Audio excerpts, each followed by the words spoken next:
My name is Michael Fink, and I'm the product manager of Google Chart Tools, which is the team within Google that's responsible for building visualization tools both for Google products and for the external developer community. And before I'll start, this is a talk about data visualization and live data visualization. So we want to collect live data from you guys and use that data in order to present all of the great tools that our team has been building in the last few months. Now we're going to collect data using a game, which we call the unique game. So what I need you to actually open your laptops, which you've probably already done, and I'll tell you a bit about the rules of this very simple game. So the unique game is a game where each and every one of you should choose a number, a natural number, and so far it's fairly easy. And you have to choose a number that you will be the only person that will choose that number, okay? So it still sounds fairly easy. And the last rule, which puts in the twist, is that the winner will be the person that chooses the lowest unique natural number. Okay, so I'll let you ponder on that for a second. And I'd like you to go into this URL here on the bottom, IO 2011 charts.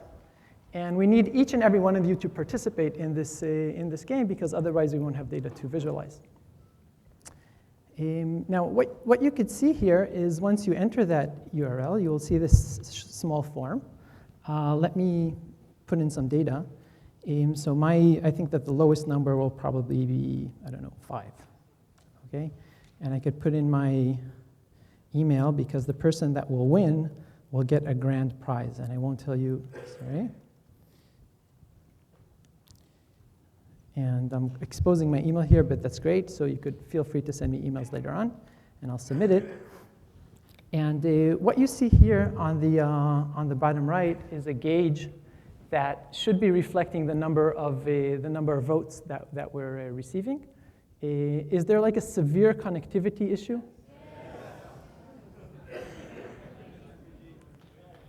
Okay, so we just killed live, and we'll stay with data visualization without live. Okay, so we'll try to, if half of the demos that we're planning will still work, we'll be happy with that. So, so what we have here is this live gauge that, what's nice about these slides is that all of the visualizations that you'll see are essentially embedded into this HTML page, and all of the slides are essentially one HTML file that we will make accessible later down the road. And you'll be able to pull it and take a look at all of the source code behind what we're presenting. Cool. So that's the unique game. Maybe if you've written down that URL and if connectivity comes back later on, you could try and fill it up. So as I said, my name is Michael Fink. I'm the product manager. And what we're going to talk about today is data visualization and a lot of great tools that our team has been building in the last few months.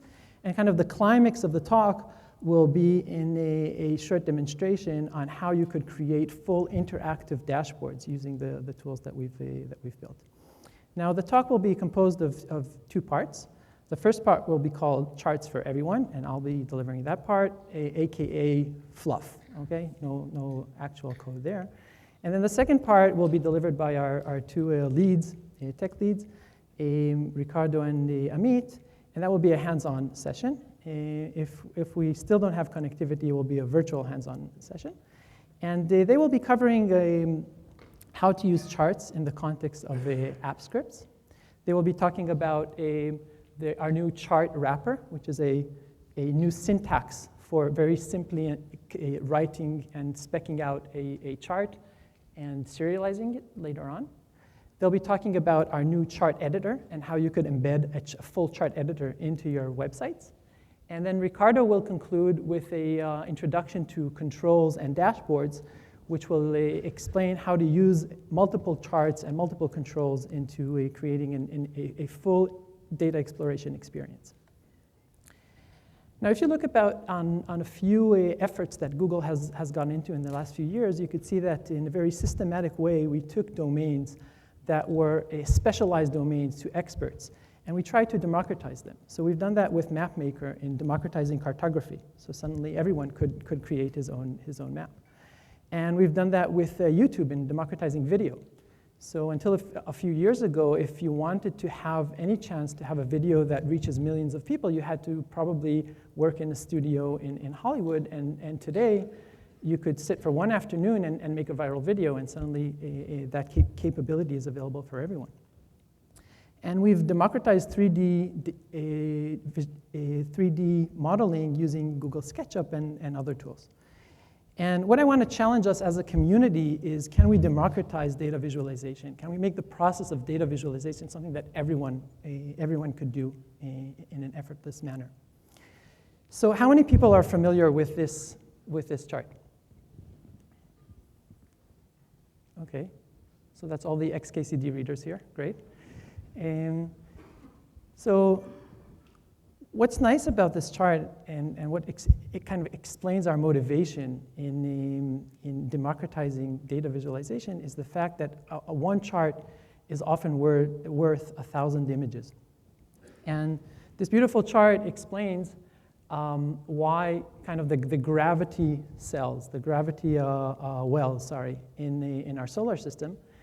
And you could see that it nicely explains in that small box why going from a very low well, like Earth, all the way to the moon requires a fairly big rocket.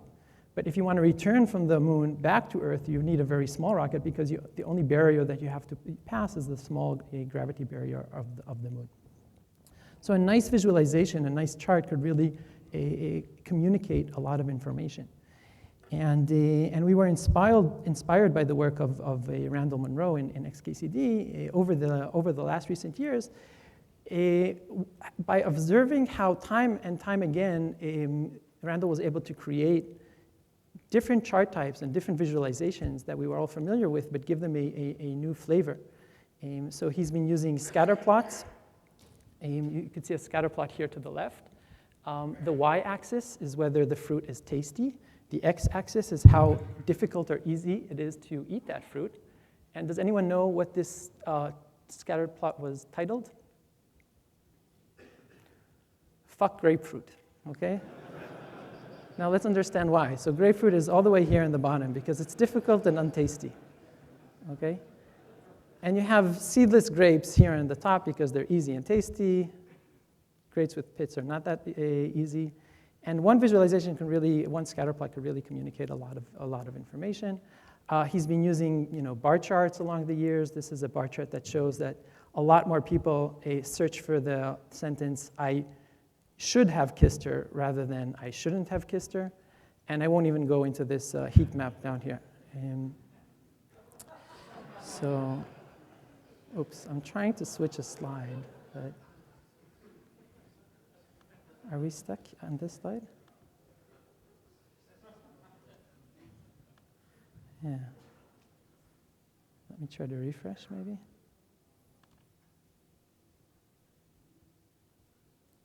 Complete browser crash.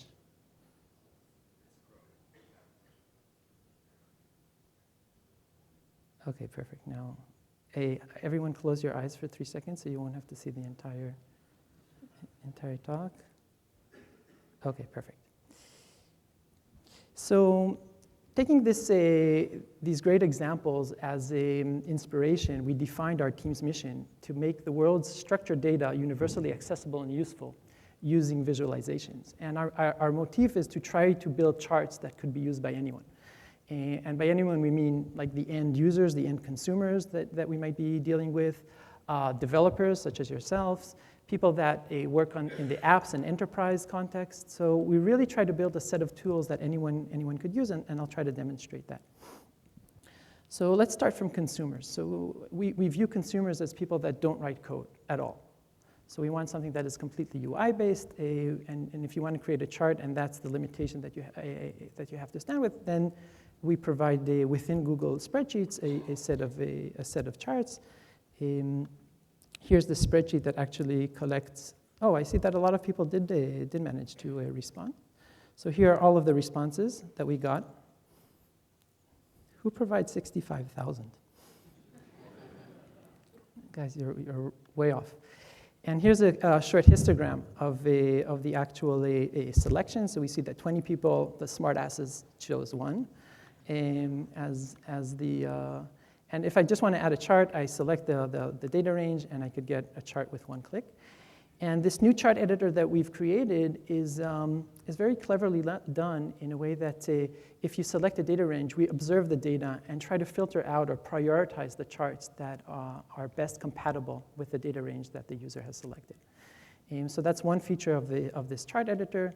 You could easily switch over to customize it or select a different flavor. If you want to change different colors, you want to change the legend position.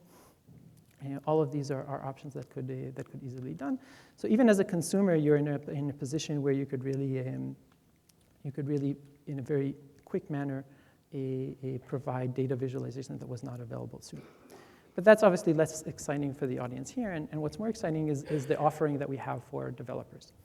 So what's nice about Google Chart Tools is that we have, and this is an advanced talk, so I assume that most of you are familiar with our tools. I'll just glance through it and assume that you're familiar with this stack. But Google Chart Tools provide a very rich gallery of charts and visualizations that you've already seen. But we also provide a common data structure, which we call the data table, that all visualizations work over that same data table. So if you want to switch between visualizations, since they all work over the same data structure, that's a very simple task. And there are a lot of utilities over that data table where if you want to create views or add the rows on the fly, all of these are things that you could very easily do.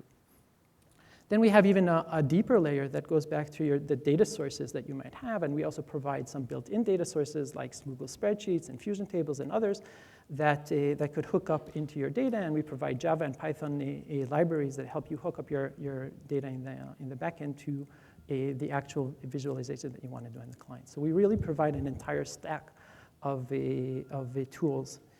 And what I want to talk about a bit is kind of give you the highlights and what's new in this stack. So what we've had for a while already is the option to customize charts. So this is a very important thing for developers, is make sure that we have a very coherent experience with the general site. This is a great pie chart that tries to convey the fact that the Ninja Turtle Michelangelo by now is more popular or is searched more in Google than the actual Renaissance artist. Okay, so the green slice is Michelangelo, the Ninja Turtle, and the orange one is, the brown one is Michelangelo, the artist. And you could see that this is the XKCD original, and with two very simple options, you could say, oh, I'll put the legend in the bottom, make sure that the colors are, here's this shade of green, and here's the appropriate shade of brown, and voila, I have the customized chart that I could take and plug into my website. Another demonstration of customization is, so here's that stacked area chart of the gravity wells that we saw earlier, and here's the version that you will get if you use the visualizations out of the box. And they say, this is not really working for you. You don't really need the grid lines. You don't really need the numbers on the X and Y axis. You definitely don't like this color palette, so you could easily customize pretty much anything that you want and make sure that it fits nicely into your website. By the way, quick question, what's our favorite moon in the solar system? Io, very good, very good. Okay, cool.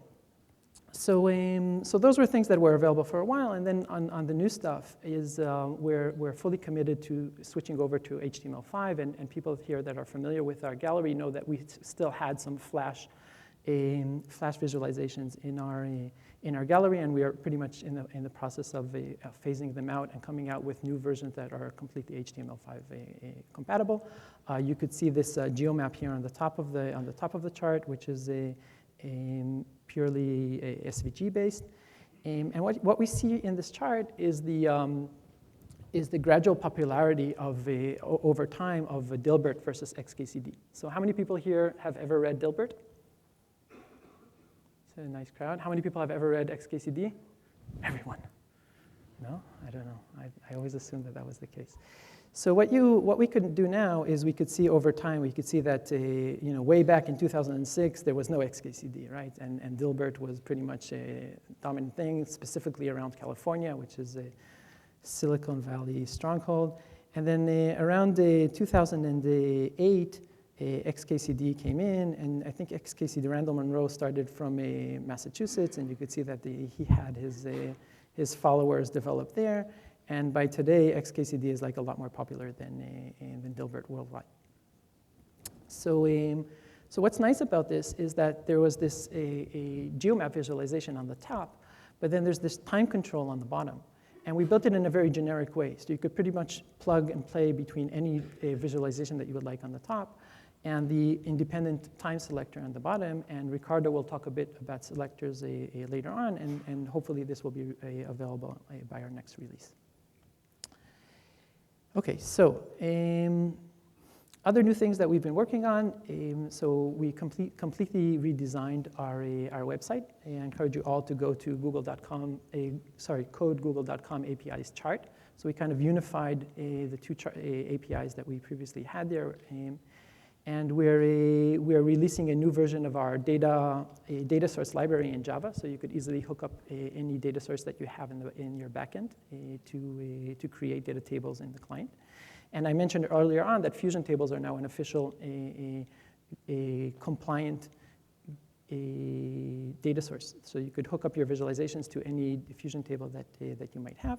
And we're almost on a weekly basis releasing new charts and new visualizations that you could start playing out with. And you could see this candlestick chart and many others that are coming out in the next few weeks. Cool. So now the grand winner of our unique competition is Tom J. Could you raise your hand? Is Tom J here? Are you Tom J? No. Could you stand up? Could you come over? So lower your expectations as you step by, okay? Now lower them a bit more. You got a t-shirt, not anything more sophisticated than that, but congratulations.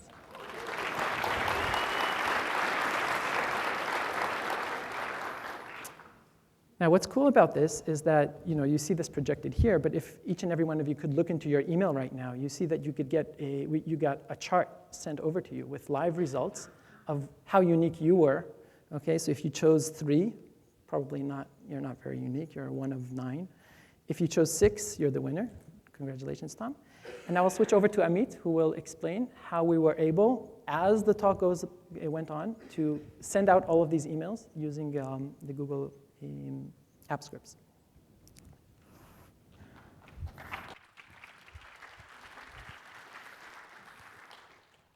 Thank you, Michael. So my name is Amit Weinstein, and I'm a software engineer in the Google Chart Tools team. And let's talk about Google App Scripts and how did it send you all these emails. So most of you are probably familiar with the Google App Script, but just in a few words, then Google App Script is a framework to run code scripts in the Google Cloud. So you have the benefit of Google running the scripts for you at the time that you specify or according to triggers that you define in advance. And it has all the resources that Google has. So you can access your email, you can access calendar, you can access docs. And in the example that we showed, we sent you an email to all the players that played the game. And how is this related to charts? So until today, you couldn't actually create charts inside the Google Apps Script framework. But it's something that is very natural. So if I have a Google spreadsheet with all the inventory I have in my store, for example, and I want to, every week, to get an email summarizing the inventory and what happened this week, how much did I sell, and how much is left in the inventory, then it's very natural for me to ask for such a script. And it's very easy to write such a script if I had support for charts in the framework. So coming up really soon, you would have built-in support for charts in the Google Apps Script platform. What does it mean? You will be able to collect the data as you already do in the Google Apps Script. So you have the spreadsheet, you have maybe from your email. So you collect all the data, and you create the chart, and you customize the chart according to whatever you want the chart to look like, as we will see in a minute. And then you embed that chart whenever you want. So one option is to send the chart as a static image into your email, as we did in the example. But there are other examples, for example, such as adding the chart into your doc list. So you can just see all the statistics from each week. You will have additional item in your doc list with the new chart. So you can look at the flow that we had in our case. So we have the spreadsheet, which stores all the data. And you submitted the form as we gave you the link today. So the form answer is just aggregated into the spreadsheet. And then the script was triggered. So you can trigger the script by form submission, for example, or to define it at a specific time. And then the script just ran over the votes that you submitted and created an individual chart for each player. So the chart that you saw before was a chart specific for the user who chose the number 3. So it showed that that specific user chose 3, and the winner chose 6, and how was the distribution of the other players in the game. So let's take a look at some code snippets. So the first part is collecting the data. So I won't get too much into it because this is part of the Google Apps general framework. And if you're interested, there is a talk in room 2 just following this talk about that framework in general. So let's assume that I already have the data, so I create a new data table. Michael already mentioned that we have some protocol to ship data from one place to another and to feed it to a visualization. And I just create a new data table, and I feed it the values that I had from the Google spreadsheet. So I add different columns according to the series that I need to have in my chart. And once I have the data ready, I want to create the chart itself. So I initialize a new column chart, and I customize the chart according to what I need. So one important thing is to feed the data itself into the chart. So this can be done using the set data table method. And the other thing, I can customize the chart as I want. So for example, I can set the dimension, I can set the title, and eventually I just build the chart. And now I have a chart instance. And the question, what do I do with the chart instance? You have several options. In our example, we sent an email. So in order to send attachment to an email, I first convert the chart into a PNG image. So I get the bytes of the PNG image using this line. And then I just attach it to the email and set it to each different user. So that's about it. It's a very small script, short script, and it's very easy. And hopefully in a few weeks, you will be able to play with it in your own Google Apps script. So the next topic that I want to cover is Chartwrapper. So, and the point of Chartwrapper we introduced in the release that we shipped yesterday is making things simpler. So let's take a look at the example of loading a Google visualization without using Chartwrapper. So we have several sections in our page. The first one is loading the visualization API. So here I write Google load visualization, and I ask for version number 1. And I specify the package that I want. Specifically here, I ask for a core chart package. And then I have the draw visualization method. And assuming that I want the data to come from the Google spreadsheet, I have some specific spreadsheet URL that I query. And I send that query, and I specify the handler to be run when the query is returned.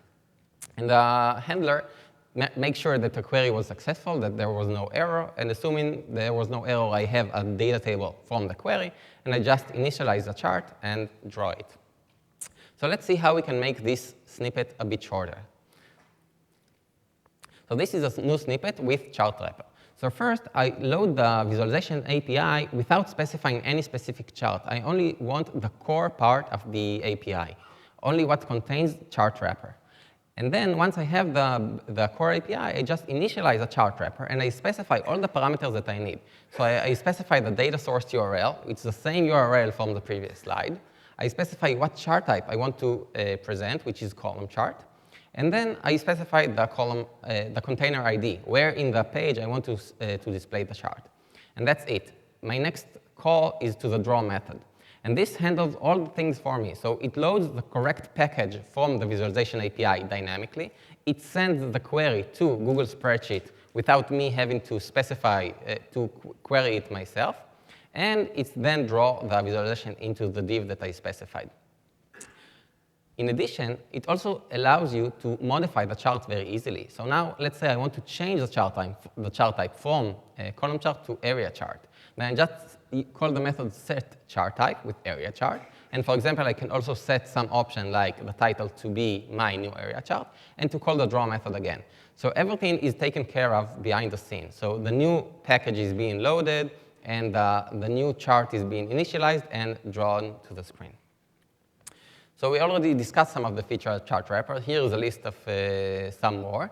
So we saw that we created from a JSON that has all the information that the chart needed. It basically encapsulates the information that represents the chart that we draw later on the screen. It loads the packages for us, and it runs the query for us and provide the handler. We can easily modify and redraw the chart. And another feature that we haven't discussed so far is that this object is serialized and clonable. So basically, once we have that chart wrapper and modify it, we can store it. And we can store it so that the next time we want to show the chart, we would be able to show the modified version of the chart, so we can hold a state. And one more thing that is, in order to make life easier, we have a function named Google Visualization Create Snippet that take that JSON format of the chart wrapper and create a snippet that you can embed in your site. So I can just modify the chart dynamically, and then take the snippet of the chart and embed it in whatever web page that I want. And we will now see an example of how this encapsulation helps us to work with the visualization API. So the next topic is chart editor. So Michael already showed the chart editor inside the Google Spreadsheet environment. But sometimes you have the data outside of the Google Spreadsheet environment, and still you want to allow your users, or even yourself, to easily modify the chart and customize it. So the chart editor is a powerful tool for customizing the charts. So we already saw some of the features. And as of today, you can embed the chart editor inside your own pages. So for example, we embedded the editor inside the slides of this talk. So I can just click the Open Editor box, and I have the data from the game that we played before, the live game, from the results that you submitted. And I have it here, and I can modify the chart. So if Tom would say what is his favorite color, I don't see him. Is he here? OK, so let's say we want to change the color of the winner, and let's say that his favorite color is pink. Then I choose pink, and then I press OK.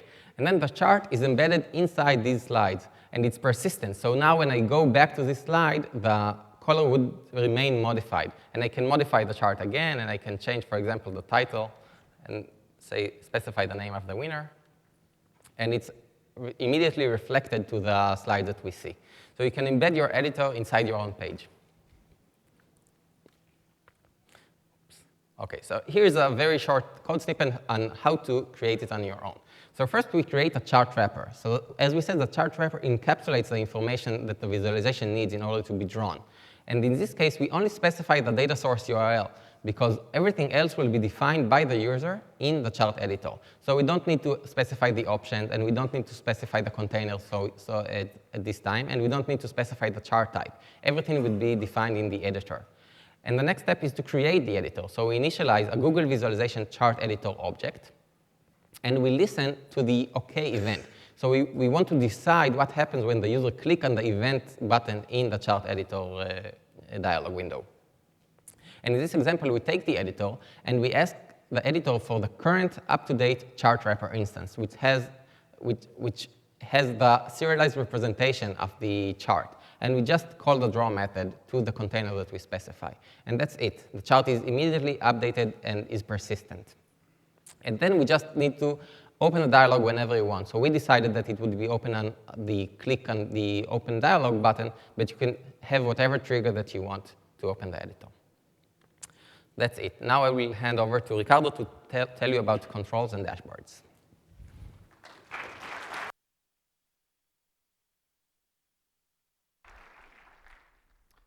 Well, welcome everybody.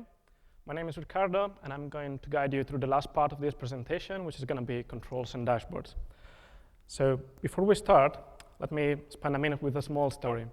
How many times it happened to you that you tried to solve a problem using a chart, and you figured out it would only solve part of the problem, it will only give you a partial answer? So for example, a few weeks back, my manager came around and he asked me, can you show me the number of bugs that the team created over the last week? And I said, OK, here is a pie chart, number of bugs created over the last week by the team. He was happy, went away, came back 5 minutes later and said, can you also show me the trend over time? I said, OK. Aggregated the data over time, then created the line chart. He was happy, went away, came back 5 minutes later and asked me again, can you show me the data maybe aggregated over month and year?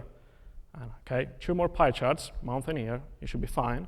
Went away, came back, and can I see the data also aggregated maybe by geography, because your team is distributed and we have people all over the place and we want to see the bugs that they created in other places. OK, go through the data again, aggregate by geography this time, sum everything up, put a geochart in place, and he was happy, but I was not. At that time, I was reasonably annoyed because I created a very sketchy dashboard with logic to keep everything in place, and everything it was a bit of a JavaScript nightmare. And why was that? Well, for two reasons. One is that today visualizations are helpful, but they offer a single perspective. You have to choose one of or a few of dimensions out of all the data that you might have, out of the data table that you might have, and it might span multiple dimensions, and use them for your chart, right? In a pie chart, you can only pick one dimension. And maybe the dimension does not give you the full picture. It only gives you a partial presentation of the data that you have. The other issue is that so far, wiring together visualizations, multiple visualization, has been hard. You had to take care of all the events, making sure that all the visualizations were ready, and maybe taking care of distributing the data, the correct data to each visualization, because they have different rules for the kind of columns that they expect. And so far it's been hard, and you had to write a lot of JavaScript boilerplate. And in the end, I mean, it's not really that fun. And so we thought, can we do anything to make this simpler? Yeah, we thought about it for a while, and at least to make my life simpler so I don't have to create that many dashboards for Michael, we decided to introduce two entities. The first one is a control. Well, what is a control? A control is a UI widget that collects user input and uses that information to decide which data to hand over to the charts that follow. So for example, a control could be an autocompleter, a slider, a date picker, a range selector, you name it. And that will let the user specify and give us information about the data that he wants to see in the charts. And here you see an example of the gallery of widgets that we're going to roll out as part of the controls and dashboard APIs. And as you can see here, we have sliders, we have category pickers, we have autocompleters.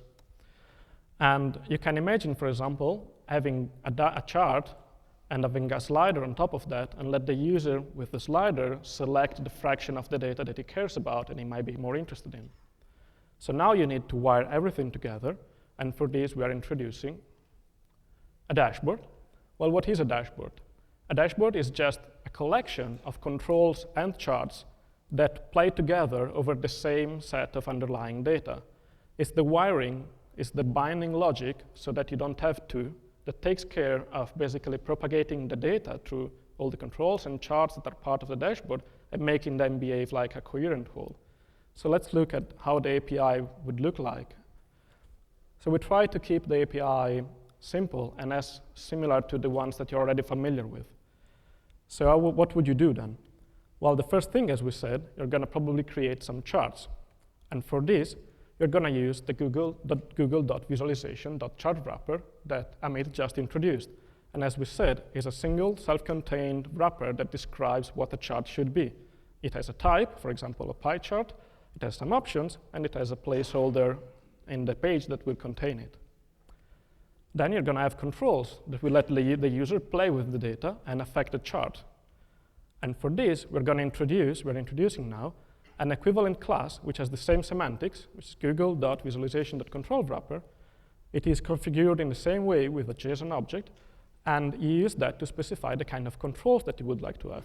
So in this case, we are introducing a control of type number range filter, which is going to be a slider, a range selector over numbers. And it's going to have a few options. It's going to work on the data table column, which is called salary. It is going to limit the range from 10 to 100. If you don't specify it, it will figure itself out from the data that you gave him. And it has a container where it's going to render itself. Then you need to wire the two together. And for this, we're going to use a google.visualization.dashboard. And as you can see, it has a bind method. And in the bind method, you specify the controls and the charts that will be part of your visualization, controls first, charts second. And the dashboard will take care of everything for you. So it will take care of wiring all the events, of propagating the data through all the elements, of making sure that everybody gets the right data. And finally, well, clearly we need the data at some point. So now, until now, you were used to give the data to the chart itself. But now we have a dashboard that wraps everything up. And so you're going to give the data to the dashboard through a familiar draw method. And so in the end, what you have is some hopefully short and simple API that will let you specify a dashboard, which is a composition of controls and charts, and draw it with the data table that you have. So let's recap a bit. as we said, we have introduced the google.visualization.chartwrapper as a single self-contained descriptor for what a chart should look like. We have the google.visualization.controlWrapper, single self-contained descriptor for what a control should look like. And again, it is a user interface element that collects the user input and use it to decide which data goes to which data goes to the charts.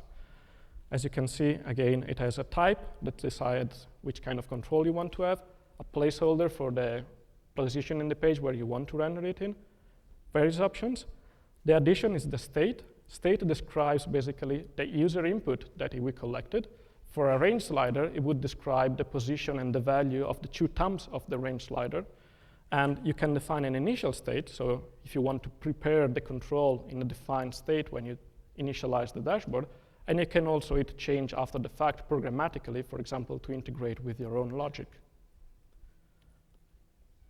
And then we have the google.visualization.dashboard and simple constructor, a bind method where you specify which controls are part of the dashboard, which charts are part of the dashboard, and we will take care of wiring everything together. It also has a method, it also lets you bind together controls with other controls to create sort of dependency chains, and we will go over this later if we have time. And finally, you have a draw method that accepts a data table, and once you give the data table to the dashboard, then the entire dashboard will be live, and it will work on its own from that point onward. Whenever the user will interact with a control, the dashboard will take care of updating all the affected charts and making the dashboard and keeping the whole page coherent. But enough with the slides, and let's see if we can cover it with a demo. So many of you are familiar with this data set that was, I think, originally presented by Rosling and shows the correlation between life expectancy and kids per woman. Not many? OK. For those of you that are not, this was a great presentation that showed basically how life expectancy and number of kids per woman change over time for all the countries in the world, and showed how basically the world evolved toward countries where people lived longer at the cost of having fewer kids. It's a very powerful visualization, but it's monolithic, right? You cannot really change and alter it. It's kind of a Flash component where, suppose you want to change the bubble chart with a Geomap or with a different kind of visualization, or suppose you want to present other kind of information along with this bubble chart as the time slider moves along. It's not really easy to change this chart. You cannot actually do it right now, but maybe we can create something similar with the APIs that we just introduced. So let's see if we can build something like this, not this one. So ideally, what we would like to assemble in the next few minutes is something like this one. You see on the top, we have a bunch of controls. We have a here selector, we have a country selector, we have a life expectancy slider, and whenever you operate one of the control, all the charts in the bottom will react in real time. In this case, we are showing different metrics, for example, life expectancy, and GDP, which is an per capita, which is an indication of how rich were the people on average in that country.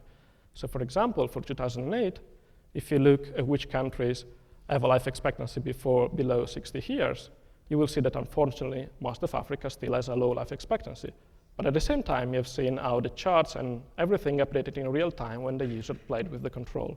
So let's try and build something like that. So the first thing we're going to start with is with the data, right? The data that we are using is a selection of basically here, country name, GDP for that country, and life expectancy over a range of 40 years for different countries. This is a data set that I've prepared beforehand, and it's stored in a data table locally. So on the left, you can see that we are visualizing it using a chart wrapper.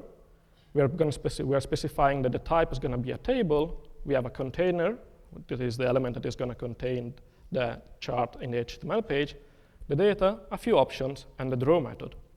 So far, so good. So let's change it a bit.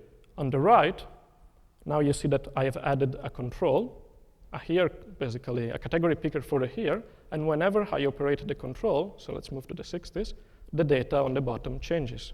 So here we are seeing data from the 60s, move to 77, and we got the data from here, 77.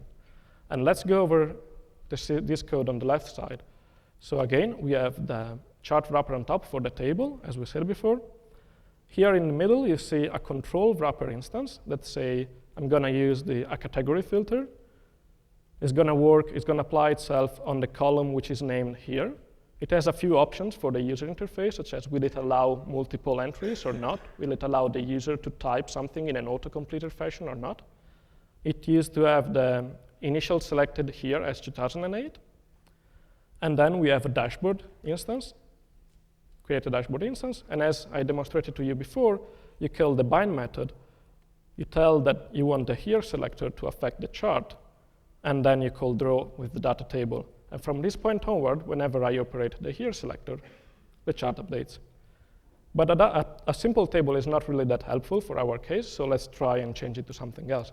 So what we're going to do is change it to a pie chart, and we're going to change the options. So we're going to say, oops, that the width is going to be 500 pixel, 500 pixel, and the slice visibility threshold, sorry, a bit boring, is going to be 160 because we don't want slices that are too small. We're going to use the view option to say which columns we want from the data table. Since a pie chart only allows you to pick 2 columns, we're going to use column 1, country name, and column 2, GDP. And that's pretty much it. And we just redraw it. And we got the pie chart now. So let's move back to the 60s, the pie chart updates. What was a good place where we should have been living in the 60s? Well, United States seemed pretty good, big slice. Here we are representing the GDP, so how much money the average person used to have in the 60s. Luxembourg, pretty good. What about the 80s? So what do you think we should have been living in the 80s? Any idea who said that? Monaco, good choice. But as you can see, the pie chart itself is still a bit confused, right? There are too many slices, not really very helpful. So let's add another control. It would be nice if we could let the user choose the country and select between multiple countries. So we're going to copy this control here. Copy. Oops. There we go. And we're going to introduce a new control over the country. So we're going to call it country. It will still be a category filter. So we'll call it country. It will work on the column which is called country name. And for a change, let the user type something in. Allow multiple choices. We don't really care about the initial state. OK, we defined a new control here using the control wrapper object that we described. And next, the only thing that we're going to say is, OK, when both the country or the year control are operated by the user, please update the chart. OK, good enough. Let's move back to the 60 again. We got a category picker here as all the nations in. Since we specified that it should work from the country name column, and the country name column contains all the countries, it already auto-populated itself with all the countries that it could find over there. And so we can say, I don't know, in the 60s, China versus Thailand. Wealth distribution seems to be pretty equal. Let's move to the 80s. Thailand got over. You can start adding countries, United States, United Kingdom, and etc. And you get the picture. You see how the charts update in real time. From this point onward, well, it's only a matter of adding more charts and more controls and using the same simple logic that I already described to you, such as create a chart wrapper, create a control wrapper, one for the charts, one for the controls, create a dashboard, and use the dashboard to bind everything together. And you should be able to get to this final result reasonably quickly. And from this point onward, it's just a matter of playing, right? So for example, you could say, let me show only the countries that have a life expectancy over 70 years, and let's look how we change it over time. In the 60s, only the Nordic countries and Canada. In the 70s, Americas come in, Australia, most of Europe. In the 80s, strengthen their position. In the 90s, South America comes in. 2008, a lot of countries have life expectancy over 70 years. Southern Africa is still missing, and etc. And so you can see how easy it is to combine together multiple charts and control and assemble an interactive dashboard out of that. OK. So good. So these are controls and dashboards. Word of warning, they are an experimental package that we are rolling out. We actually rolled it out yesterday. So they are in version 1.1. So when you load the Google Visualization API saying google.load visualization, and you specify a version number, you use version 1.1 if you want the controls. Being experimental, they might break and change over time. But we are very interested in learning from you what you think they should behave, how you think they should behave, what you think we should do on top of them, what kind of features they should have and what not. So please give them a try. We're going to listen to your feedback. We have kind of some ideas on our own, but give them a try and let us know. And that's pretty much it. So for all the 4 topics that we covered, starting from consumer, create your own charts, tricks, spreadsheets, the integration for enterprise with AppScript, and finally for developers with controls and dashboards, the main documentation link is over there, code.google.com/apis/chart. We rolled out a brand new version of the documentation yesterday, and we are now open for Q&A. So if the colleagues want to come back, any question that you might have. Thank you.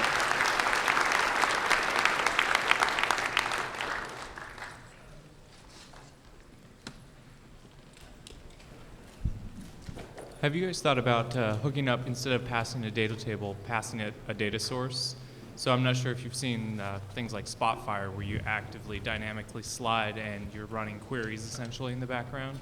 Is that something that you guys are planning for in the future? You mean for the dashboard thing? Yep.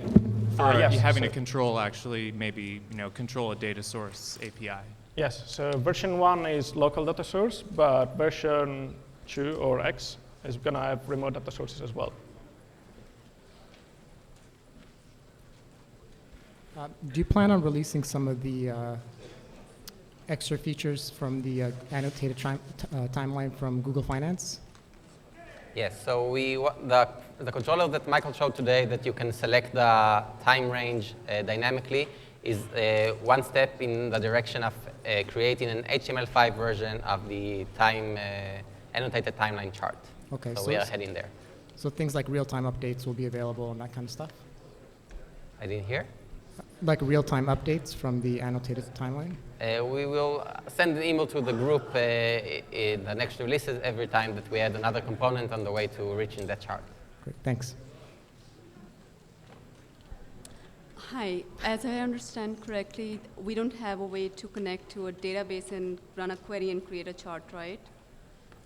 Well, you can create the data table locally if you Locally, but with a query that's No. still supported? You can create the data table without any query, just in JavaScript. Okay, I can use something else to load the data. But in future, you may have a version which will run the queries live and create charts? Did I understand that correctly? I think I don't understand the question. A person before me asked that question, that you could run a query or live running queries and creating charts at the same time? So the dashboard, I'm more concerned about enterprise applications where you have large databases and you don't have smaller data sets. So what would be the utility in such applications?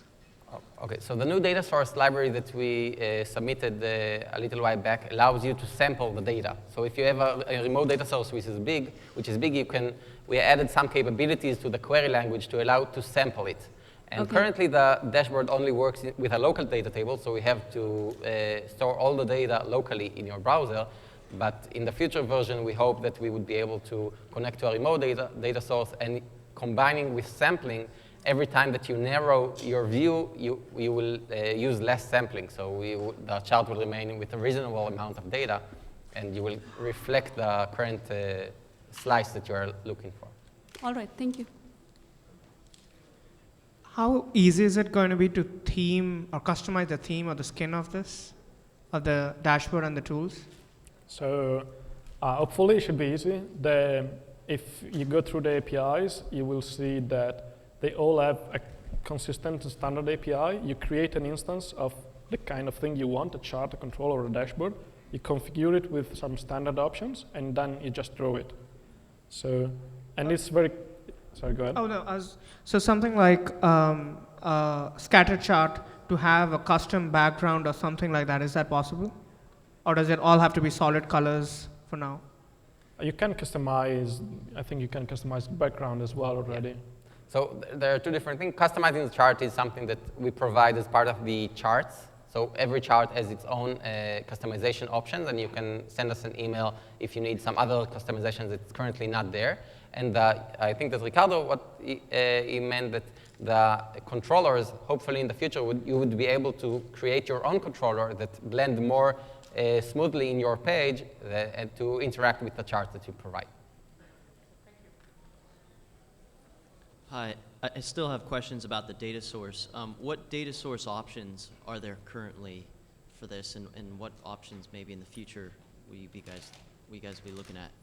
Okay, so there are several data sources that already exist today. So one example is Google Spreadsheet. Another is Fusion Tables. It's also by Google. I think that also Salesforce data is provided as a Google visualization data source.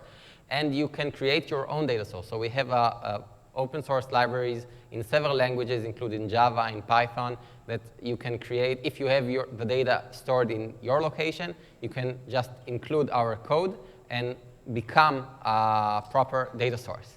So if you have the data in a specific place, you can just plug in our libraries. If you have it in some third party that doesn't support the data source API, then I guess that the only option is to ask them to support it. Okay, thank you. Welcome.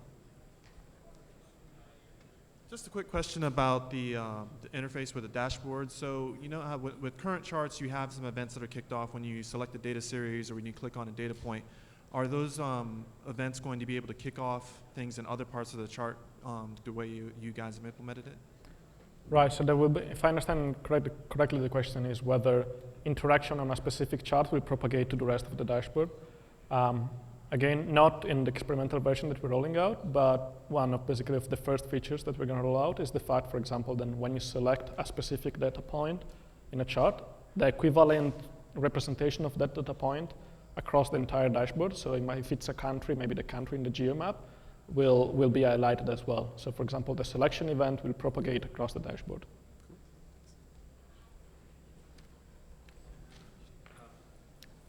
Sorry, you guys might have gone through this stuff a little quickly, so I might be wrong, but when the interactions on the dashboards, the controls, when they pass parameters or whatever, filters to the charts, is that like it's hardwired together, right? You wire a control to a chart. Is there some sort of more loose type coupling you guys are thinking of, like event-driven mechanisms or something, just so you can do a bit more easily instead of hardwiring it all together? So under the scenes, it's all event-based and asynchronous. So the bind method that you see is basically shortcut and shorthand to wire everything up quickly. But at the moment, it's already a sort of fairly detached model. I'm not sure what kind of, you would like an event-based pub subscribe mechanism? You might be right. So in this case, I guess, if you have a country name, and if there's a bunch of charts that are looking for country name, if the control is filtering on a country name, all the charts kind of just obey it, right? Right. Yeah, so that's great. So I just wanted to validate that, sorry. Yeah, so via the bind method, you can specify any number of charts. You can do one-to-one, one-to-many, many-to-one, and so you can have one control driving 10 charts or no. Okay. So maybe can you have a chart, actually a click on a chart drive other elements on the page right now? So again? Like if I were to select, say, Australia as on one of the charts, like the map, can I actually have, instead of selecting Australia from a control, so can the chart itself behave like a control? We are about to have something similar. If you can, maybe I can go back 1,000 slides. The time selector control that Michael showed up initially,